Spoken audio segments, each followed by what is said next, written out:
Karen Langston.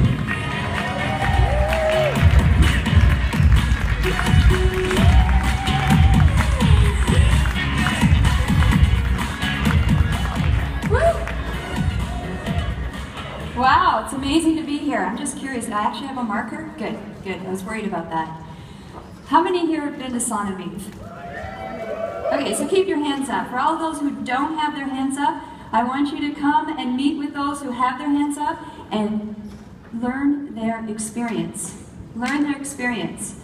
Sanoviv is Dr. Wentz's hospital in the beautiful Rosarita, Baja, California, Mexico. People come from all over the world to experience an integrative medical approach to bring harmony and balance from symptoms of illness, cancer, and dis-ease in the body. Okay? And if you have any questions after this presentation, I will be at the booth and you can ask me as many questions as you want. How many have been through the certification for the Nutrition Advisors course? What up? Meet with them. You have got to come to Sanoviv and experience that Nutrition Advisors program, and we have a smoking deal for you. And again, you can get that information out there. Okay, so today we're going to be talking about healthy digestion.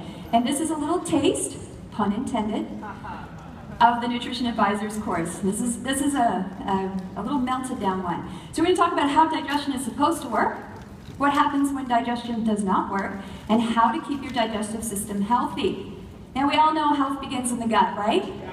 And you are what you eat? Let's take it one step further. And it's really about what you are consuming and digesting. So as we go through this presentation, keep in the back of your mind, what exactly are you digesting? Now take a look at this picture. Now besides yum, what do you see here? Just throw them out there. Garbage, yes. What about color? Take a look at color. Does it look alive?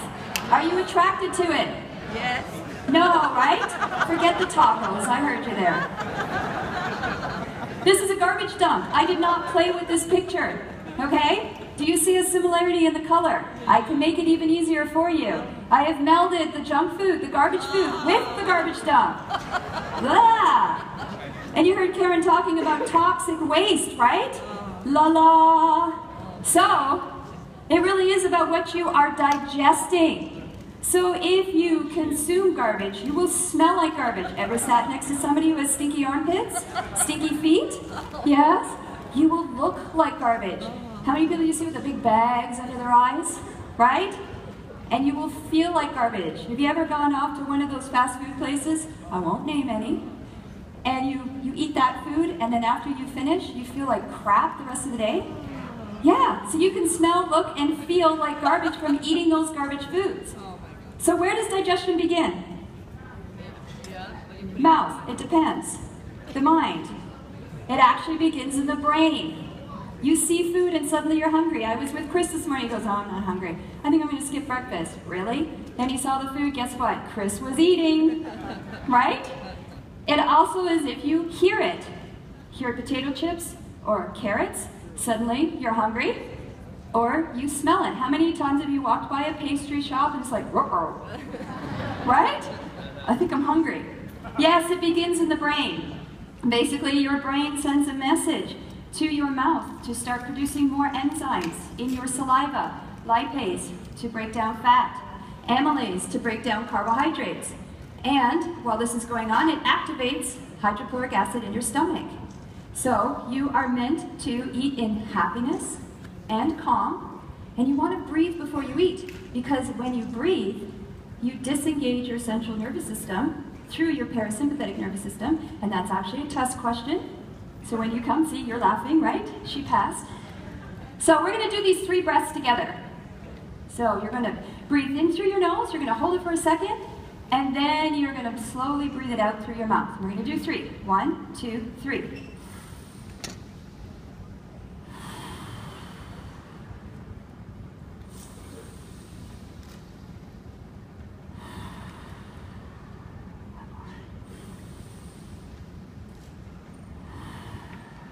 Y'all feeling a little chilled out now? Right? You just disengaged your central nervous system. You've just told your body that it's okay to relax And you've now taken all of that energy and you're putting it to digestion. That's the proper way to start. How many here pray before they eat? Yes. For those who pray, you do it automatically. Not only are you blessing your food, but you're allowing to divert that energy, because now it's time to relax and to eat. So of course you're going to chew and you're going to chew and you're going to chew. How many times should you chew each bite of food? 30, 12, 10, 7,500? Whoa. You're going to be there till next year. No wonder you're so thin. You're going to chew each bite between 25 and 30 times. How many people do that here? No. Not at all, right? Yes. So then your food goes down through your esophagus, and it goes into your stomach, and it's supposed to be highly, highly acidic. And then you produce mucus so that it can protect the lining of the stomach. Protein is broken down, and you have a little bit of digestion of fat. And this is where you begin the digestive process for vitamin B12 and iron. And why do we need high hydrochloric acid? Because when you bring in bacteria, you want it to be killed in the stomach. You don't want it to ever make it past the stomach. You could kill a flu virus with hydrochloric acid. Then, of course, once it leaves the stomach, it goes into the small intestines. You have three parts: the duodenum or the duodenum, depending on what country you're from, jejunum or jejunum, and ileum. Those are the three parts of the small intestines. That is where you do all of the absorbing of all of your vitamins and minerals and antioxidants, the small intestines. What up? My students love this one. The duodenum, I call it the hot spot. It's like party central. Everything's happening in the duodenum. You'll never forget, right? Whoa, she's talking about the duodenum, party style, right? You won't remember the others, but you'll remember the hot spot. So what happens here? Well, that food comes through the stomach and it's highly, highly, highly, highly acidic. But we don't want to burn the small intestines. So guess what? We release our own baking soda that comes from the gallbladder. We release our own baking soda, changes the pH. We also release bile salts. And the liver creates bile, stores it in the gallbladder, and it's released to emulsify fats. Basically what we do for emulsification, you have big fat particles like this. We're going to break them down into teeny tiny little pieces. Now you don't have to be afraid of the word emulsification anymore. Right? Okay, so then on the other part, you have the pancreas. And the pancreas is releasing enzymes to break down your protein into amino acids. Amino acids are used for every function in the body. You cannot live without amino acids. Now, I'm not going to get too technical here, but the liver, of course, is taking the toxins and breaking them down into water-soluble toxins so that you can remove them from the body. Now, I could go into this, but I won't, but basically, this is where we're going to be talking about P450 cytochrome enzymes, which help with this breakdown. But all you have to remember is, the crab comes in, it gets broken down, and I pee it out. That's all you have to remember. Hey, someone got that. So there's phase 1 and there's phase 2 detoxification, but guess what? You need nutrients for this to happen. You need B vitamins, you need minerals. And guess what? Did you see that there, right there? You need amino acids. You need amino acids for that to happen, so that's why you have to have good digestion. So in the jejunum, we have the absorption of water, sugar, fatty acids, and electrolytes. And the jejunum, or the jejunum, depending on where you're from, have what are called microvilli. Who knows what microvilli is? Whew, love those little guys. They're teeny tiny. Yes, microvilli. Here we go. Hopefully you can see this. Okay, nutrients come down and they go through the little tubes. How many remember the 70s, shag carpeting? Think of shag carpeting, right? And they go into the bloodstream. They are then taken to the liver. The liver is the captain of the body, and they decide where it needs to go. So how many of you work out and you have a sore muscle the next day? Calcium contracts, magnesium relaxes. So you would want calcium and magnesium going to your muscle, right? So the ileum, last part of the small intestines, basically absorption of fats, bile salts, water, electrolytes, vitamin B12. You then have the ileocecal valve. I think of the ileocecal valve as the border patrol. You know how you stand in long lineups, and many of you have been to Sanoviv, you know you have to go through the Tijuana part. So the reason why we do that is because now we've used all the nutrients. All that's left, a little bit of water and stuff that we can't use or digest. So we don't want this all gushing like a water park, right? How many have been to a water park? You start at the top, woohoo, right? We don't want that. Because what would you be doing? Running to the bathroom every 30 seconds. So we have a little flap that slows things down because it's about to go into the colon. When it goes into the colon, it's going to collect water. So you have the ascending going up, kind of like a water park, transverse going across, and you have the descending colon, okay? And it's mainly the collection of cellular hormonal waste and a teeny tiny bit of vitamin absorption. So basically what happens is we come through that flap and we are starting to collect water. This is why it's so important to drink water, because your body's going to be pulling it into the colon. Because how many of us are taking Fibergy? You see how, yes, you see how it bulks up, right? Well, the same thing's happening in your colon. It's pulling in water so they can start that bulk. So it starts to collect water as it goes up. As it comes across the transverse, it starts to get mushy. And when it rounds the corner for the descending, it starts to become solid. Then it hits the sigmoid colon, and that's when you're like, uh-oh, think I need a bathroom. By the time it hits the rectum, you better be on the toilet. Right? So how long does this process take? How long do you think it takes for a meal in to be a meal out? 12 hours. 34 hours. 12. 12. 2. 2? You have diarrhea, dude. You need more fiber. Just kidding. Love you. 12 to 24 hours. Just depends on what you're eating. More protein, it's going to take longer. In the stomach, 2 to 4 hours. So you were kind of right. Small intestines, 1 to 5 hours. From the colon to the toilet, 12 hours. How many of you knew that? Digestion is so important. So now you know how healthy digestion works, right? But that's not the case. Are we really breathing and taking our time and chewing 25 to 30 times? No, we're more like this, dashboard dining. Right? Chomp, chomp, chew, chomp, chomp, swallow, chomp, chomp. Oh yeah, I'll be there soon. I learned to multitask when I moved to the States. I learned how to text. I learned how to use the steering wheel and eat at the same time. So everything that you see here attributes to what I call premature dumping of the stomach. So you start with your food, chomp, chomp, swallow, chomp, chomp, swallow. You have these large particles coming into your stomach. There's no hydrochloric acid because there's no enzymes, right? And then it dumps into the, what's the first part? Do you remember? The hot spot? Come on, party people. The hot spot, yes. So what happens is, because there's no hydrochloric acid, it's not firing baking soda. It's not firing bile. You end up with constipation, but here's the biggest part. You end up with these big chunks coming down into these microvilli. How many from the 70s used to use a hanger to pull their pants up? Oh, are you all, you really are Generation Y. Too much information for me. Okay, so think of a straw. So you have this big gumball and you're trying to stick it into that straw. Is it gonna fit? So what's gonna happen? It's gonna break. It's gonna split, right? Once that happens, you have what's called undigested proteins in your bloodstream. How many know Go-Go Gadget Man? Yes, okay. I would have said, what's his name? Magnet PI, but you guys aren't old enough. Never mind. So Go-Go Gadget Man comes in. He's there to investigate. What is this in the bloodstream? Why is it there? It's not supposed to be there. So guess what? They send out the army. So the army comes in to try and eat these. But this causes inflammation. Karen talked about this. So guess what?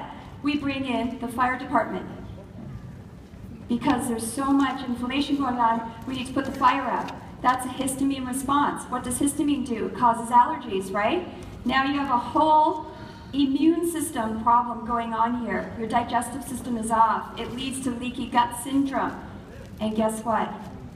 Leaky gut is the leading underlying cause to most symptoms and illness that you are finding today. Yes. Hallelujah. What are most of the diseases today? Inflammatory process, right? I just showed you an inflammatory process. That is an autoimmune because it's happening all the time. You get rid of that, you get rid of a lot of the symptoms.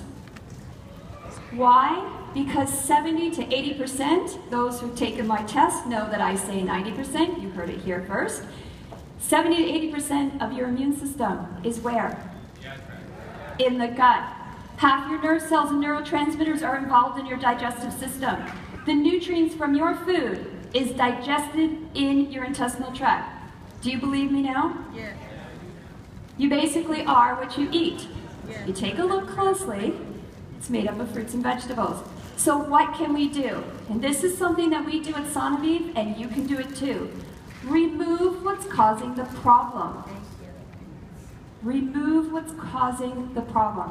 What's causing the problem? The food we're eating, we're not chewing. Replace with whole foods. Re-inoculate. Re-inoculate with? Where's my nutrition? Thank you. Probiotics. And repair. How do you repair? You repair with vitamins and minerals. Essential fatty acids, getting proper sleep. Now take a look at this. Woo! I'm a geeky nutritionist. This gives me goosebumps. Are you attracted to this? Yeah. Is this alive? Yeah. Isn't that amazing what Mother Nature does for us? Yeah. You know what the coolest thing is? When I showed you that first slide, you were like, and then I didn't even say anything, you're all like, the energy from this literally shifted every single one of you. This is alive and it has everything that you need to run your body properly. Now Karen and Kathy and Nancy talked about what you can do to help with digestion and lead a healthier life. So let's just talk about a couple of supplements. Basically, Hepicil has milk thistle, which helps with the liver and gallbladder support. And it also helps with 450P cytochrome enzymes. Really? Yes. And NAC, N-acetylcysteine, superoxide, dimustase, and additional nutrients such as beta-carotene, vitamin E, selenium will act as antioxidants. Alpha-lipoic acid helps with P450 free radical damage. Broccoli, a natural sulfur compound that stimulates both phase 1 and phase 2 detoxification. You guys got some new words, woot woot, right?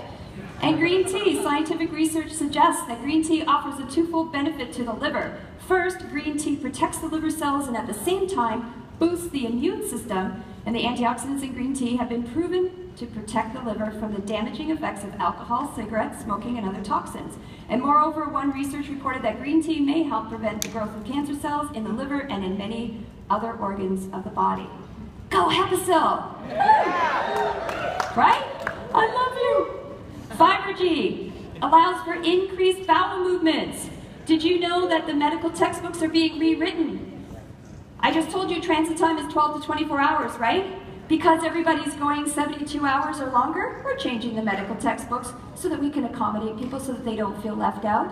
No, a meal in, a meal out. If you watch a bear in the woods, what does he do? He eats some berries and then he poops. That's what we're supposed to do. Poop. I want to see you poop. Anybody who comes to Sanoviv knows I talk a lot about poop. It also removes excess estrogens from the body, and it keeps you feeling fuller longer. And probiotics. Woo! To me, this is number one, Hepicil and probiotics. Increases the right friendly bacteria to boost your immune system and allows for vitamin reactions to aid in detoxification, and it decreases inflammation. Is this something that you should be taking every day? Definitely. Or every other day. I say every day. I take it every day. Digestive enzymes play a role in helping vitamins and minerals to work in your body. Helps to break down foods. You can take digestive enzymes away from food, in between food, and guess what it's going to do? Anything that you're seeing in the blood here, it's going to clean it up. They're like little Pac-Man, and that's exactly what they're going to do. Aww, they're so cute. You guys remember Pac-Man? Please tell me. I'm going to have to get some jokes for under 30. So basically that is healthy digestion. And guess what? The only person who can do healthy digestion is you. Because if you want to blame somebody else for any of the symptoms that are going on in your body, guess what? If I'm blaming you, how many fingers do I have at you? How many's back at myself? 3 to 1, right? Hello? This is what you can do for healthy digestion. I will be at the booth, the Sanoviv booth. Please come and see me in Monet. Thank you.